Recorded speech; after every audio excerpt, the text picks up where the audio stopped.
नमस्कार दोस्तों, स्वागत है आप सभी का निमी टेक्निकल क्लासेस में। एक उद्देश्य के साथ मैं वापस आ चुका हूं और सुबह के बज चुके हैं 7 और सिंगल फेज इंडक्शन मोटर का 20 अति महत्वपूर्ण क्वेश्चन जो आपके आगामी आने वाले सभी प्रतियोगी परीक्षाएं जैसे कि चाहे वो इसरो हो, डीआरडीओ हो या फिर एमपीपीजीसीएल हो, मेट्रो का हो, यूपीपीसीएल का हो या फिर इसके अलावा जो बीएसपीसीएल का हो, तमाम ऐसे आगामी आने वाले परीक्षाओं के लिए मैं टॉप 20 क्वेश्चन लेकर के आ चुका हूं, है ना। हर क्वेश्चन में जान डालने की कोशिश करूंगा। हर क्वेश्चन का जो सॉल्यूशन है मैं पूरी कोशिश करूंगा कि इतना आसान लैंग्वेज में आपको समझाऊं, इतना आसान भाषा में मैं आप तक पहुंचाऊं कि आपको दोस्तों जो उसका कंटेंट है ना, वो आपके नोटबुक के साथ साथ आपके दिलो दिमाग में भी छप जाना चाहिए, है ना। इस प्रकार का मैं अपनी पूरी कोशिश करूंगा, तो पूरा साथ दीजिएगा, पूरे सेशन में बने रहिएगा। आपके लिए सेशन अति महत्वपूर्ण होने वाली है। चलिए एक 4 लाइन का एक मोटिवेशन मैं लेकर के आया हूं, है ना। क्या कह रहा है कि मैं उड़ना चाहता हूँ, मैं उड़ना चाहता हूँ, दौड़ना चाहता हूँ, गिरना भी चाहता हूँ, बस रुकना नहीं चाहता, है ना। ये जो 4 लाइन है दोस्तों, ये आपको एक ही मैसेज दे रही है कि आप अपने समय को नष्ट ना करें, है ना। आप अपने समय को पहचानें और ये समय ही है दोस्तों जो आपको सफलता की राह तक पहुँचाएगी, है ना। कहने का मतलब कि आप शिद्दत से मेहनत करिए। आपके हाथ में क्या है? सिर्फ कर्म करना। आपके हाथ में क्या है? सिर्फ मेहनत करना। ईमानदारी के साथ मेहनत करते रहिएगा। बाकी जो सफलता है एक न एक दिन आपके कदम जरूर चूमेगी, है ना। देखिए, अब हम आपके लिए सिंगल फेज इंडक्शन मोटर का ये क्लास नंबर कौन सी है हमारी 21, यानी कि 21वां क्लास है जो कि सुबह 7 बजे लगातार हम आपके लिए लेकर के आ रहे हैं। ठीक है दोस्तों, इसी के साथ में डेली क्लास का आपको जो टॉपिक वाइज हम क्लास इलेक्ट्रिशियन थ्योरी का दे रहे हैं, उसका आपको हमारे निमी टेक्निकल क्लासेस के नाम से जो टेलीग्राम चैनल है, डिस्क्रिप्शन बॉक्स में उसका लिंक भी दिया हुआ है ना, वहां पर आपको पीडीएफ मिलने वाला है। तो चलिए, पहला क्वेश्चन आज का आपके सामने उपस्थित हो चुका है। हर क्वेश्चन को दोस्तों बहुत ही आसान तरीके से समझाने वाला हूं। मैं अपनी पूरी कोशिश करूंगा, मैं अपनी पूरी जान लगा दूंगा आपको समझाने के लिए, है ना, ताकि हर क्वेश्चन आपको इजी लैंग्वेज में समझ में आ जाए। चलिए शुरू करते हैं आज के अपने सेशन को। आज का ये क्वेश्चन जो है बहुत ही खास, बहुत ही इंपॉर्टेंट है। ये पहला ही क्वेश्चन है ना, 51 नंबर का, कि एसी मोटर का जो स्टार्टर होता है दोस्तों, एसी मोटर स्टार्टर का नाम क्या है ना। देखिए, अभी जो मध्य प्रदेश यानी कि एमपीटीयू जो ट्रेनिंग ऑफिसर का 22 दिसंबर है ना, 22 दिसंबर 2022 को शिफ्ट फर्स्ट में जो एग्जाम हुआ था, उस एग्जाम में दोस्तों एग्जामिनर इस क्वेश्चन को पूछा था, है ना। तो इस क्वेश्चन का आंसर क्या होगा दोस्तों? इसको हम कहते हैं डायरेक्ट ऑनलाइन स्टार्टर। सुनिएगा, जो डायरेक्ट ऑनलाइन स्टार्टर है इसको हम शॉर्ट में क्या बोलते हैं? डीओएल, है ना। इसको हम क्या कहते हैं? डीओएल। अगर दोस्तों मैं आपसे पूछूं कि कितने एचपी तक के मोटर को ये स्टार्ट कर सकती है, तो ये दोस्तों 3 एचपी से लेकर के 5 एचपी तक के मोटर को ये क्या कर सकती है? ये स्टार्ट कर सकती है ना। अगर मैं आपसे ये कह दूं कि क्या ये 40 एचपी तक के मोटर को स्टार्ट कर सकती है या फिर नहीं कर सकती, कमेंट बॉक्स में बताइएगा दोस्तों कि 40 एचपी तक के मोटर को स्टार्ट ये कर सकती है या नहीं। तो ध्यान रखना दोस्तों और याद रखना कि ये जी हाँ, ये 40 एचपी तक के मोटर को स्टार्ट कर सकती है। लेकिन अगर दोस्तों कंटिन्यू, है ना, अगर कंटिन्यू आप 8 से 10 दिन, है ना, 8 से 10 दिन अगर आपको लगातार एक इंडक्शन मोटर को चलाना है, तो ये 40 एचपी तक के मोटर को ये क्या कर सकती है? स्टार्ट कर सकती है। ये इसका क्या है? इसका एक सर्किट डायग्राम है ना। इस सर्किट ऐसे ही इसी प्रकार का इसका सर्किट डायग्राम जो होता है वो बनाया जाता है ना। तो इसका आंसर क्या हो गया? Direct online starter. ठीक है, हर क्वेश्चन का दोस्तों हम एनालाइज करने वाले हैं और जो भी क्वेश्चन का आंसर आपको आएगा उसका आंसर आपको कमेंट सेक्शन में जरूर देना है।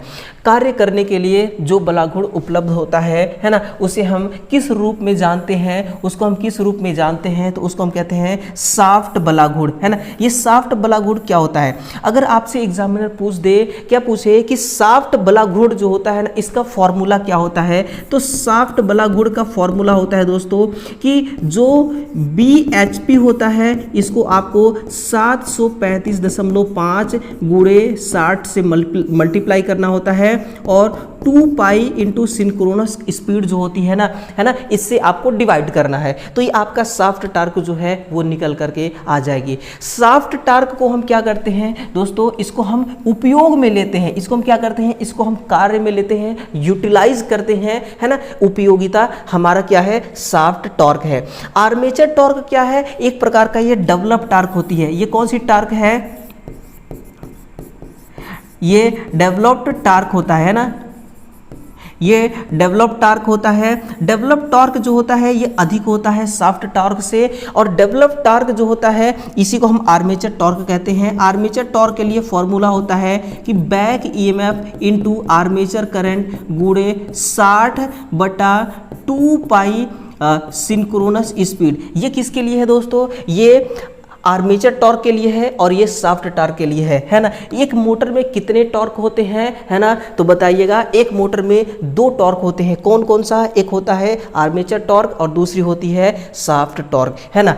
कौन कौन सी टॉर्क हो गई, आर्मेचर टॉर्क और शाफ्ट टॉर्क, ठीक है ना। अगला क्वेश्चन आपके लिए है, देखिए ये है 52 नंबर का क्वेश्चन, और नेक्स्ट है 53, मशीनों द्वारा उपयोग की जाने वाली धुलाई के प्रकार के बारे में निर्णय लेने के लिए निम्नलिखित तकनीकों में से किस प्रकार की तकनीकी माइक्रो प्रोसेसर का उपयोग करती है। यानी कि ये भी दोस्तों MPTO का ही क्वेश्चन है ना। बिल्कुल सिलेक्टिव क्वेश्चन लेकर के आपके लिए आया हूं, और ये क्वेश्चन देखिए रिपीटेड होते रहते हैं। ये क्या करते हैं, आगामी आने वाले परीक्षाओं में इसको रिपीट किया जाता है, इसलिए इस क्वेश्चन को मैं आपके सामने हाजिर कर रहा हूं, ठीक है ना। इसका आंसर क्या होगा, न्यूरोफजियोलॉजिक टेक्निक। ये क्या है, न्यूरोफजियोलॉजिक टेक्निक। ये एक प्रकार का दोस्तों तकनीकी है जो कि माइक्रो प्रोसेसर का उपयोग करती है ना, जो कि आपका धुलाई वाले यानी कि वॉशिंग मशीन जो होती है, जिसमें दोस्तों हम क्या करते हैं, कपड़े डाल करके कपड़ों की धुलाई करते हैं, है ना। वो जो कपड़े की धुलाई कर रहा है उसमें जो माइक्रो प्रोसेसर टेक्निक है दोस्तों, वो कौन सा है, वो है आपका न्यूरोफजियोलॉजिक टेक्निक। कौन सी टेक्निक है, न्यूरोफजियोलॉजिक टेक्निक। इसको आपको क्या करना है, याद करना है। देखिए ये जो क्वेश्चन है ना, बिल्कुल न्यू क्वेश्चन है। क्या है, बिल्कुल फ्रेश क्वेश्चन है ना, बिल्कुल नया क्वेश्चन है। आपको इसको अपने नोटबुक के अंदर उतारना है ना, ताकि ये चीजें आपको याद रहे। नेक्स्ट है कि उस बाहरी फ्रेम, है ना, शिद्दत से सुनिएगा, उस बाहरी फ्रेम का नाम क्या है जो डंडे का सहारा देता है और पूरे तंत्र का मतलब क्या है, सिस्टम के लिए एक सेफ्टी का कार्य करती है। सिस्टम के लिए किसका काम करती है, सेफ्टी का। ये भी MPTO का है ना। मैं आपको याद दिलाता रहूंगा हर क्वेश्चन कहां से मैंने उठाया है ना, MPTO से, DRDO से, कहां से, है ना। ये बिल्कुल दोस्तों ऑथराइज्ड क्वेश्चन है, इसको अथॉरिटी मिली है ना, यानी कि ये MPTO में पूछा जा चुका है। इसको हम क्या कहते हैं, इसको हम बॉडी कहते हैं। ये हमारे लिए क्या है, ये हमारे लिए एक बॉडी है। अगर मैं आपसे पूछूं कि बॉडी को और किस नाम से जानते हैं, तो बॉडी को दोस्तों हम फ्रेम भी कहते हैं। क्या कहते हैं, फ्रेम, और इसको हम योग के नाम से भी जानते हैं। फ्रेम कहिए, बॉडी कहिए, योग कहिए, ये सब क्या है दोस्तों, एक ही बात है ना। अगर मैं आपसे पूछूं कि इसका काम क्या होता है, तो जैसे देखिए हमारा जो शरीर होता है, शरीर के अंदर क्या होती हैं, फेफड़े होते हैं, किडनी होती है ना, और हार्ट होता है हमारा, तमाम चीजें होती हैं, ठीक है ना। तो इन सब को कवर करने का काम कौन करता है, बॉडी करता है। वैसे ही मशीन को कवरिंग करने का काम कौन कर रहा है, बॉडी कर रहा है। तो टेक्निक भाषा में हम कैसे इसका जवाब लिखेंगे, इसका आंसर क्या होगा आपके लिए, इसका आंसर होगा, पहला लिखेगा कि ये पोल को सहारा देता है। ये क्या करता है, ये पोल को सहारा देता है ना। ये पोल को क्या करती है दोस्तों, ये पोल को सहारा देती है। और दूसरा आप इसका क्या जवाब देंगे कि जो चुंबकीय क्षेत्र होता है ना, जो चुंबकीय क्षेत्र होता है, चुंबकीय क्षेत्र को पाथ प्रदान करती है। ये क्या करती है, ये पाथ प्रदान करती है ना। उसी के साथ में तीसरा आपको लिखना है कि जो यांत्रिक सुरक्षा होता है ना, यांत्रिक सुरक्षा प्रदान करना, है ना, यांत्रिक सुरक्षा प्रदान करना, ये किसका काम है? ये तीनों बॉडी का काम है ना। तो दोबारा सुनिएगा, बॉडी को हम फ्रेम भी कहते हैं, योग भी कहते हैं, है ना। पोल को सहारा देना बॉडी का काम है, चुंबकीय क्षेत्र को पाथ प्रदान करना बॉडी का काम है, यांत्रिक सुरक्षा प्रदान करना बॉडी का काम है। तो ये सब किसका काम है मेरे भाई? ये सब का सब काम है बॉडी का, है ना। तो बॉडी क्या होती है? बॉडी सबसे बाहरी वाली पार्ट होती है ना। जैसे कि हमारा क्या हो गया? शरीर हो गया, ये सबसे बाहरी वाली पार्ट है ना। इसी प्रकार से बॉडी होती है एक मोटर का।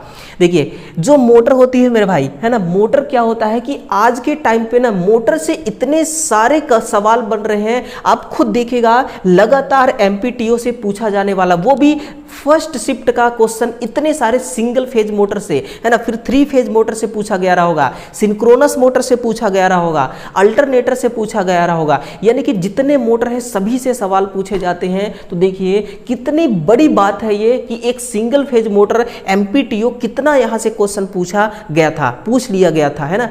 तो आपको क्या करना है, इसको हल्के में नहीं लेना है ना। अगला सवाल, किस एक महत्वपूर्ण पहलू पर दोनों एसी और डीसी मोटर समान है ना। कौन सा एक पहलू है कि एसी और डीसी दोनों मोटर एक समान है? तो वो दोस्तों क्या होता है कि आर्मेचर कंडक्टर में वैकल्पिक ईएमएफ उत्पन्न करते हैं, है ना। ये क्या है? ये दोनों के दोनों तो फैराडे के विद्युत चुंबकीय प्रेरण के द्वारा ये ईएमएफ उत्पन्न होता है ना। अगर हम इसके अलावा एसी मशीन जो होती है आपकी, है ना, एसी मशीन और फिर डीसी मशीन, एसी मशीन और डीसी मशीन में देखा जाए, कंपेयर किया जाए, तो इसमें देखिए सबसे फर्स्ट क्या होता है कि इसमें जो आर्मेचर होते हैं, एसी मशीन में जो आर्मेचर होती है वो कैसी होती है? वो स्थिर होती है ना। इसमें आर्मेचर कैसा होता है? इसमें जो आर्मेचर होगा दोस्तों वो घूमता है, यानी कि घुर्डी होता है। ये फर्स्ट डिफरेंस है। और दूसरा डिफरेंस क्या है कि इसमें एक वाइंडिंग होता है। आर्मेचर में कौन सी वाइंडिंग होगा?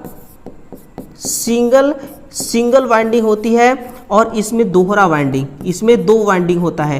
कौन कौन सी वाइंडिंग होती है? एक होती है लैप और एक होती है वेव, है ना। मैं यहाँ पर लिख दे रहा हूँ, आप भी छापिएगा। एक होता है लैप वाइंडिंग और दूसरी होती है वेव वाइंडिंग, है ना। इसके अलावा भी देखिए इसमें स्लिप रिंग प्रयोग किया जाता है, और इसमें कम्यूटेटर, इसमें क्या प्रयोग करते हैं? इसमें कम्यूटेटर का इस्तेमाल किया जाता है। तो देखिएगा कितने सारे डिफरेंस हैं, है ना, कितने सारे डिफरेंस हैं, लेकिन समानता क्या है? समानता सिर्फ और सिर्फ एक ही है कि आर्मेचर कंडक्टर में ईएमएफ उत्पन्न होना, चाहे एसी मोटर हो चाहे डीसी मोटर हो, है ना, दोनों बातें यहाँ पर सेम कही जा रही है। ठीक है ना दोस्तों, इसका आंसर क्या हो जाएगा? ऑप्शन नंबर डी इसका करेक्ट आंसर हो जाएगा। ठीक है ना। हर क्वेश्चन देखिए मेरे लिए बहुत ही महत्वपूर्ण है, और हर क्वेश्चन में मैं अपनी पूरी ताकत लगा दूंगा, है ना, इसका कंटेंट आपको देने में। पूरा दोस्तों एक कहते हैं ना, एक सपने लेकर के और एक उद्देश्य लेकर के, एक टारगेट लेकर के मैं आपके बीच खड़ा हुआ हूं। और मेरा टारगेट यह है कि हर क्वेश्चन का जवाब आपके नोटबुक तक पहुंचाना, है ना, बस यही मेरा काम है। इसके बाद का जो काम होता है रिवीजन करना, उसको पढ़ना, है ना, बार बार उसको याद करना, ठीक है ना, ये सब काम किसका होता है? आपका होता है। फिर जो आपको डाउट आएगा उस डाउट के लिए फिर से मैं आपके लिए खड़ा हूं। ठीक है ना। तो जो आपका काम है वो ईमानदारी से आपको करना है, और जो मेरा काम है वो मैं अपना काम शिद्दत से कर लूंगा। ठीक है। आंसर देखिए क्या है उसका तो हो गया। अब क्वेश्चन नंबर कौन सा है? 56 नंबर क्वेश्चन कि 40 स्टेटर स्लॉट वाली मोटर के लिए पिच फैक्टर क्या पूछा जा रहा है? इसमें देखिए पिच फैक्टर की गणना कर रहा है, जबकि कॉइल स्पान 1 से 8 तक है। कॉइल स्पान कितना है? 1 से 8 तक। आंसर इसका क्या होगा? 0.89 होगा। ये भी एमपीटीओ का ही क्वेश्चन है, वो भी शिफ्ट फर्स्ट का ही है। लेकिन दोस्तों इसका जो सॉल्यूशन है मैं नहीं बताऊंगा, कमेंट सेक्शन में आपको इसका सॉल्यूशन बताना है ना, आपको सॉल्यूशन बताना है। जब नहीं आएगा आपका सॉल्यूशन, आपको नहीं निकालते बनेगा इस क्वेश्चन का, तो मैं अगले सेशन में इसको मैं जरूर सॉल्व करा दूंगा। 2 प्रकार के रोटेटिंग फील्ड रोटर्स क्या होते हैं? याद करिए दोस्तों, जो आपका मुख्य पोल प्रकार के और जो चिकना बेलनाकार प्रकार के रोटर होते हैं ना, यही आपका क्या हो जाएगा? सही जवाब हो जाएगा, है ना। तो नोट करिएगा आंसर क्या होगा? मुख्य पोल और फिर जो आपका चिकना, है ना, कैसा चिकना बेलनाकार जो रोटर होता है, सिलेंड्रिकल पोल रोटर, वही आपका सही जवाब हो जाएगा, है ना।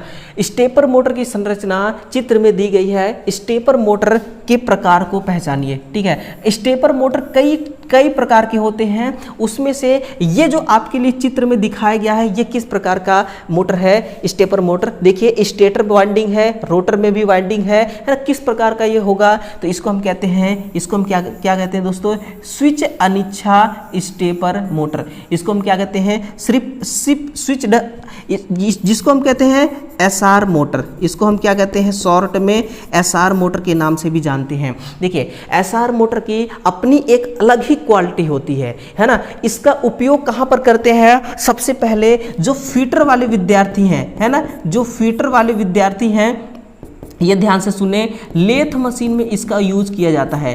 कहाँ पर, लेथ मशीनों में इसका उपयोग सबसे ज़्यादा कर लेते हैं, है ना। इसकी अगर क्वालिटी की बात करें दोस्तों, तो क्वालिटी इसमें क्या होता है कि स्टेटर जो है ना, और रोटर दोनों में वाइंडिंग किया जाता है। स्टेटर रोटर दोनों में वाइंडिंग किया जाता है और दोनों में पोल जो होते हैं सिलिएंट प्रकार के पोल बनते हैं, है ना।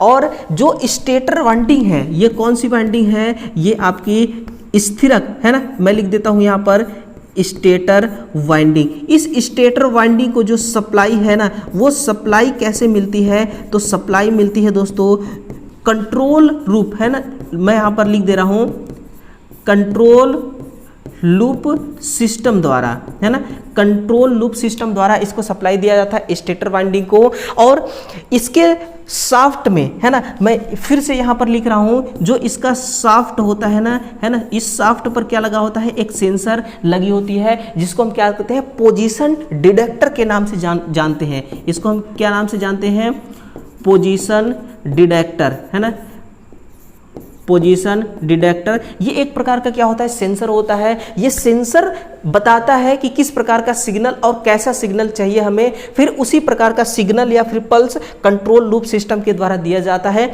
और फिर ये एक्साइटेड होती है और फिर ये चलती है ना।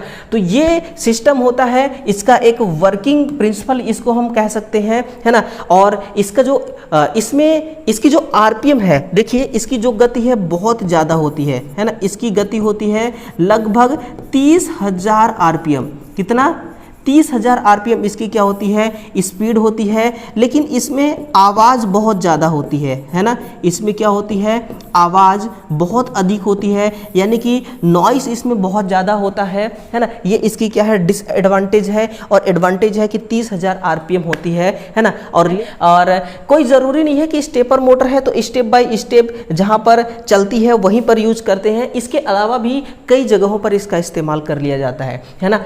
फिर से देखिए एमपीटीओ का ही, लेकिन इस बार सेकेंड शिफ्ट का क्वेश्चन है। ये किसका है, सेकेंड शिफ्ट का क्वेश्चन है। तो शिद्दत से सुनना दोस्तों कि ड्यूल स्टार्टर का मुख्य केंद्र कौन सा है, बताइए। ये क्वेश्चन आपके लिए एक नया है कि नहीं है ना। नया है तो कमेंट बॉक्स में लिखिएगा यस, अगर नहीं आपको लग रहा है नया तो कमेंट बॉक्स में लिखिएगा नो, है ना, लेकिन कमेंट जरूर करिएगा। डायरेक्ट ऑनलाइन स्टार्टर का मुख्य केंद्र क्या होता है, इसको हम कहते हैं चुंबकीय कॉइल, इसको हम क्या कहते हैं, मैग्नेटिक कॉइल। ध्यान से सुनना दोस्तों, ये आपकी क्या है, ये ड्यूल स्टार्टर का ब्लॉक डायग्राम है ना। यहां से देखिए ये एनवीसी है, ये चुंबकीय कॉइल का मतलब क्या हो गया, एनवीसी, है ना। इसका मतलब क्या हो गया, एनवीसी। और एनवीसी को सप्लाई कहां से मिलती है, ओवरलोड रिले से मिलती है। जैसे मोटर ओवरलोड हो जाती है ना, देखिए जब तक सप्लाई एनवीसी को मिलती है ये कॉन्टेक्टर को होल्ड करा के रखता है और आपकी सप्लाई मोटर तक पास होती रहती है। और जैसे ही मोटर ओवरलोड होती है, ओवरलोड के माध्यम से एनवीसी को सिंगल फेज की सप्लाई मिलती है ना। तो ओवरलोड जैसे ही मोटर होती है तो ओवरलोड से सप्लाई इसको मिलना बंद हो जाता है और ये फिर से ये क्या कराती है, इसको ब्लॉक करा देती है ना। ब्लॉक करने का मतलब इसको एनसी से एनओ बना देती है, डिस्कनेक्ट कर देती है इसके संपर्क बिंदु को, और सप्लाई यहाँ से आना बंद हो जाता है। सप्लाई का आना क्या हो जाता है, बंद हो जाता है। यही होती है आपकी मैग्नेटिक कॉइल का काम, है ना। मैग्नेटिक कॉइल का काम क्या होता है, यही होता है मैग्नेटिक कॉइल का काम। और सिर्फ क्या होता है, इतना ही होता है ना। ये आप समझ लीजिएगा कि चुंबकीय कॉइल मतलब एनवीसी, है ना, और एनवीसी मतलब चुंबकीय कॉइल। लीजिए नेक्स्ट क्वेश्चन की अनुशंसित आरपीएम क्या है जिस पर चार्जिंग प्रदर्शन प्रशिक्षण किया जा सकता है। ये भी एमपीटीओ का सेकेंड शिफ्ट का क्वेश्चन है ना। सेकेंड शिफ्ट के क्वेश्चन में ये पूछा गया था। बट दोस्तों इसका राइट आंसर क्या होगा मैं आपको बता रहा हूं, है ना। इसका राइट आंसर जो होगा वो राइट आंसर दोस्तों 2000 आरपीएम होगा। कितना? 2000 आरपीएम। बट आपके ऑप्शन में इस प्रकार का कोई ऑप्शन नहीं है आपके क्वेश्चन में, तो इसलिए आप 2500 को नहीं कर सकते हैं, आप 1900 आरपीएम को करेक्ट करिएगा, है ना। क्योंकि 1900 और 2000 के बीच में सिर्फ कितने का फर्क है? सिर्फ 100 आरपीएम का फर्क है, और 2500 वाले में 500 आरपीएम का फर्क है ना। तो इतना ज़्यादा हम रिस्क नहीं ले सकते हैं। हम रिस्क थोड़ा बहुत ही प्लस माइनस 2%, 4% ही, 1% ही लेते हैं, है ना। इतना बड़ा रिस्क नहीं लिया जाता है, ठीक है ना। तो ये चीज़ याद रखिएगा, ठीक है। देखिए ये क्वेश्चन, जितना भी क्वेश्चन मैं आपके लिए लेकर के आया हूं ना, जितना भी क्वेश्चन लेकर के आया हूं, ये तो आज के इस सेशन में मैं एमपीटीओ से ज़्यादा क्वेश्चन उठाया हूं। लेकिन जब इससे पहले मैं सिंगल फेज का क्वेश्चन आपको दिया हूं, तो लगभग 5 बुक, कितने दोस्तों? लगभग 5 बुक से मैंने कंटेंट उठाया, मैंने क्वेश्चन उठाया और मिला करके आपको पूरा एकदम यूँ कहते हैं ना, बिल्कुल मक्खन आपके सामने आपके थाली में मैंने परोसा है ना। बहुत संघर्ष किया है आपके लिए, बहुत मेहनत लगता है ना। भले ही आपके लिए लगता होगा दोस्तों कि 20 क्वेश्चन लेकर के मैं आता हूँ, लेकिन सोचिए वो 20 क्वेश्चन मैं कहां से लेकर के आता हूं, वो मुझसे भलीभांति और कौन जान सकता है ना। मुझसे भलीभांति जान सकता है कोई, तो वो है आप सब। क्योंकि आप तक ये क्वेश्चन पहुंचाता हूं, तो मेरे अलावा अगर दूसरा कोई जानने वाला है मेरे मेहनत को, तो वो आप है ना। दूसरा कौन है? वो आप हैं। तो एसी स्टार्टर का कार्य कौन करता है? तो बताइएगा, एसी स्टार्टर का कार्य क्या है? तो ये बिजली स्विच करने के लिए किया जाता है। यानी कि बिजली स्विच का मतलब क्या होता है? देखिएगा, स्विच का मतलब होता है ऑन करना और ऑफ करना, है ना। ऑन और ऑफ का मतलब क्या होता है? स्विचिंग करना। तो ये स्टार्टर का ही काम होता है। मोटर को क्या करती है? ये चालू भी करती है और बंद भी करती है ना। बताइए समझ में आया कि नहीं?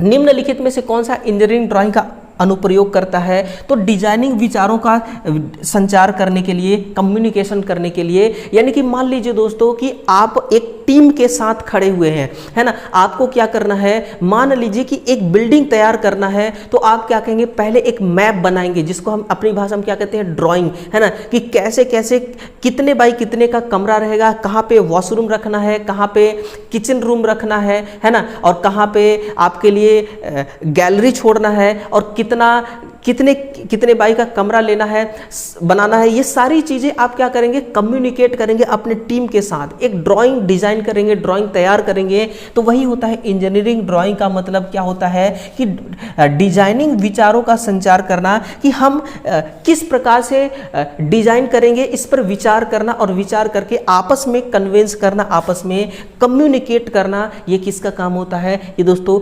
इंजीनियरिंग ड्राइंग का ही काम होता है। और आपके आईटी में इंजीनियरिंग ड्राइंग है ना। बट इंजीनियरिंग ड्राइंग का कंपटीशन एग्जाम में कोई वैल्यू नहीं है ना। कोई क्वेश्चन वहां से नहीं पूछता है। तो ये चीज आपके लिए एक अच्छी बात है।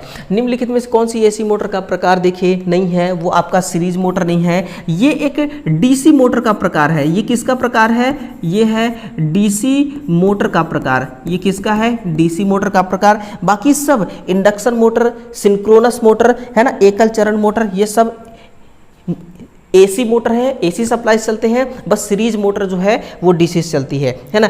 एक और बढ़िया सा क्वेश्चन आपके लिए आ चुकी है, पढ़िएगा कि किस मोटर को कम्यूटेटर मोटर भी कहा जाता है? तो ये दोस्तों डीआरडीओ शिफ्ट 10 में, जो अभी 6 जनवरी 2023 को शिफ्ट फर्स्ट में एग्जाम हुआ है ना। शिफ्ट फर्स्ट में मैं यहाँ पर इसको फर्स्ट लिख देता हूँ, है ना। देखिएगा मैं यहाँ पर इसको क्या लिख देता हूँ? फर्स्ट, ताकि पीडीएफ में आपको कोई दिक्कत ना आए, पीडीएफ आपको अच्छे से मिले, ठीक है ना। मैं यहाँ पर क्या लिख देता हूँ? फर्स्ट। चलिए ये हो गया आपके लिए फर्स्ट। तो डीआरडीओ सेप्टम 10 का जो टेक्नीशियन का एग्जाम हुआ था, वहां से क्वेश्चन है। रिपल्सन मोटर को हम क्या कहते हैं? कम्यूटेटर मोटर, है ना। देखिए जो कम्यूटेटर मोटर होता है दोस्तों, कम्यूटेटर मोटर में क्या होता है कि अक्सर इसमें जो स्टेटर का, है ना, किसका, जो इसमें स्टेटर होता है, इसका एक्सिस और फिर रोटर का एक्सिस, और फिर किसका? रोटर का एक्सिस लिया जाता है ना, एक्सिस रोटर का लिया जाता है। ये हो गया रोटर का एक्सिस। इसमें देखिए ये है आपका स्टेटर का एक्सिस, ये क्या है, ये है आपका स्टेटर है ना, ये दोनों क्या है आपके स्टेटर इसका एक्सिस, और ये है आपका रोटर इसका एक्सिस। अगर इन दोनों में ये देखिए ये एक लाइन जा रही है ना, ये एक लाइन जा रही है और एक लाइन देखिए यहाँ पर ये जा रही है, ये है ना, तो इन दोनों के बीच में स्टेटर और रोटर के बीच में जो एक्सिस होता है, अगर देखिए 20 डिग्री या फिर 45 डिग्री एक्सिस में होंगे है ना, तब ये मैक्सिमम टॉर्क उत्पन्न करेगा, तब ये टी मैक्स जनरेट करेगा। किस केस में, जब स्टेटर का एक्सिस और रोटर का एक्सिस इन दोनों के बीच में एंगल कितना होगा, 20 डिग्री होगी या फिर 45 डिग्री होगी। कई बार एग्जाम में दोस्तों पूछ लिया है एग्जामिनर ने, तो आपको दोस्तों इससे पहले से ही अवेयर रहना है ना। तो 20 और 45 डिग्री अगर रहेगी तो मैक्सिमम टॉर्क जनरेट होता है। अगर मैं आपसे पूछूं कि इसकी स्पीड को कैसे आप चेंज कर सकते हैं, है ना, तो लिखिएगा यहाँ पर जो इसकी स्पीड होती है ना, इसके स्पीड को चेंज करने के लिए आपको क्या करना होगा दोस्तों, ब्रूस की स्थिति चेंज करना होगा, है ना। क्या करना होगा, ब्रूस की स्थिति बदलकर, है ना, मैं यहाँ पर लिख दे रहा हूँ, ब्रूस की स्थिति बदलकर आप इसकी गति को बदल सकते हैं। यानी कि ये जो ब्रूस आपको दिखाई दे रहा है, इसकी पोजीशन को आप चेंज करेंगे तो मोटर के घूमने की दिशा क्या हो जाती है, चेंज हो जाती है। और कम्यूटेटर मोटर रिपल्सन मोटर ही है ना, रिपल्सन मोटर को ही हम क्या कहते हैं, कम्यूटेटर मोटर कहते हैं। तो बताइए ये सवाल का जवाब आपको समझ में आया ना, है ना। हर सवाल का जवाब दोस्तों समझ में आएगा, हर मेरा एक लफ्ज आपको समझ में आएगा। बस आपको दोस्तों अपना आँख, कान, नाक, दिल, दिमाग सब कुछ क्या करना है, खुला रखना है ना। जो कंटेंट है वो दोस्तों वो आपके अंदर कहीं से भी एंट्री कर सकती है ना, कहीं से भी, कोई ज़रूरत नहीं है ना, कोई ज़रूरत नहीं है कि वो कान से ही एंट्री करे, वो कहीं से भी एंट्री कर सकती है। बस आपको क्या करना है, बिल्कुल दिल लगा करके इस क्लास को देखना है और सुनते रहना है ना। नेक्स्ट क्वेश्चन है कि औद्योगिक क्षेत्रों में सुरक्षा के दृष्टिकोण से एकल कला प्रेरण मोटर किसके द्वारा संचालित होती है, तो ये ड्यूल स्टार्टर के द्वारा संचालित होती है। ये सुरक्षा के दृष्टिकोण से यानी कि स्टार्टिंग करंट को ये क्या करती है, डाउन करती है। जब मोटर आपकी बढ़िया से चालू हो जाता है फिर ये मैक्सिमम करंट यानी कि निर्धारित करंट मोटर को देती है।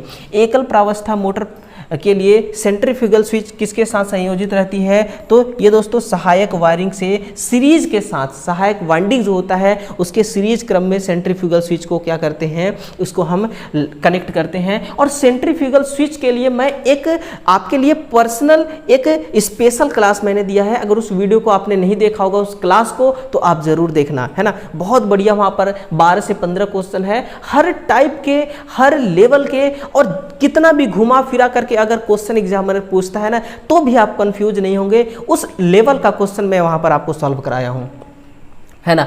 एकल प्रावस्था इंडक्शन मोटर में प्रारंभिक, सहायक और मुख्य रनिंग वाइंडिंग के बीच वैद्युतिक डिग्री कितना होता है, तो ये 90 डिग्री होता है। कितना होता है, 90 डिग्री होता है। ये बड़ा एक आसान सा सवाल था, है ना, आपके लिए। आपके नज़र में इस क्वेश्चन की कोई अहमियत नहीं है, देखिए, है ना, लेकिन एग्जाम के पर्पज से महत्वपूर्ण है। स्प्लिट फेज प्रेरण मोटर में मुख्य वायरिंग धारा और सप्लाई वोल्टेज के बीच, इसमें भी 90 आंसर होगा। कितना होगा, 90 डिग्री ही आंसर होगा। अगर आपसे इलेक्ट्रिकल डिग्री के बारे में क्वेश्चन पूछे और क्वेश्चन कितना भी घुमा फिरा दे तो आपको कंफ्यूज नहीं होना है। एक फ्लूइड मिक्सर की घूर्णन गति दोस्तों लगभग कितनी होती है, तो देखिएगा ये 3000 से लेकर के 14,000 है ना, मैक्सिमम 40,000 होता है यूनिवर्सल मोटर की स्पीड। लेकिन जो यहाँ पर सबसे ज़्यादा वाला है, सबसे ज़्यादा कौन सा है, 14,000 वाली है, तो ये आपके लिए क्या हो जाएगा, करेक्ट आंसर होगा। दिल्ली मेट्रो का ये शिफ्ट फर्स्ट का क्वेश्चन है, याद रखिएगा। अब यूपीपीसीएल